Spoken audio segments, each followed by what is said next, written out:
తెలుగులో ఒక చిన్న పద్యం చదువు. అరే మా, ఇన్ని ఏఐ చాట్బాట్స్ ఉన్నాయి కదా, ఇప్పుడు వాటికి తెలుగులో క్వశ్చన్ అడిగితే ఏ యాప్ బెస్ట్ తెలుగులో రిప్లై ఇస్తుంది అంటారా? అసలు ఏ ఏఐ తెలుగుని కరెక్ట్గా అర్థం చేసుకుంటుంది చెప్పు? అది డైరెక్ట్గా వాటిని అడిగి తెలుసుకుందామా. మనం గెస్ చేయడం కాదు, డైరెక్ట్గా టెస్ట్ చేద్దాం. ఇప్పుడు మనం 4 డిఫరెంట్ ఏ యాప్స్ని సేమ్ క్వశ్చన్ అడిగి కంపేర్ చేద్దాం. నీ పేరేమిటి?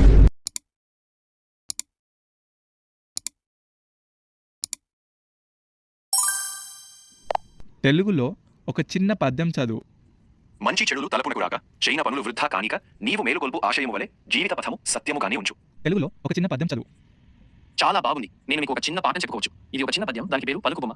ఆ పద్యం ఇలా ఉంటుంది: చెట్టు కింద పచ్చని చేరు, పక్షులు మధురంగా పాడుతూ, సూర్యరశ్మి కిరణాలు వేడిగా మిగిలి ఆ బుద్ధి పాత రేకుగా. ఇది చిన్నది కానీ అందమైన భావన కలిగిస్తుంది. తెలుగులో ఒక చిన్న పద్యం చదువు.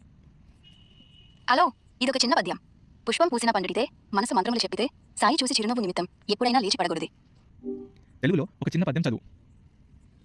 ఖచ్చితంగా ఇది ఒక చిన్న పద్యం. సిరి సిరి మువ్వలు, చేతికి గాజులు, మెడలో హారాలు, సిరి సంపదలు, కళ్ళకు కాటుక, నుదుటన బొట్టు, నవ్వుల పువ్వులు, సిరి సంపదలు, చదువుల జ్ఞానం, పెద్దల దీవెన, మంచి మనసు, సిరి సంపదలు. నీకు నచ్చిన టాప్ 5 స్మార్ట్ ఫోన్ బ్రాండ్స్ పేరు చెప్పు.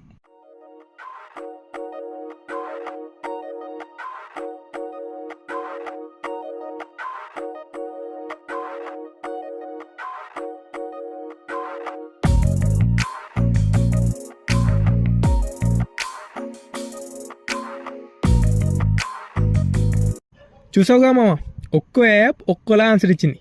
ఇప్పుడు మీరు కూడా చెప్పండి మామ, మీకేమన్నా తెలుగులో ఏఐకి అడగాలని క్వశ్చన్స్ ఉంటే కామెంట్స్లో చెప్పండి.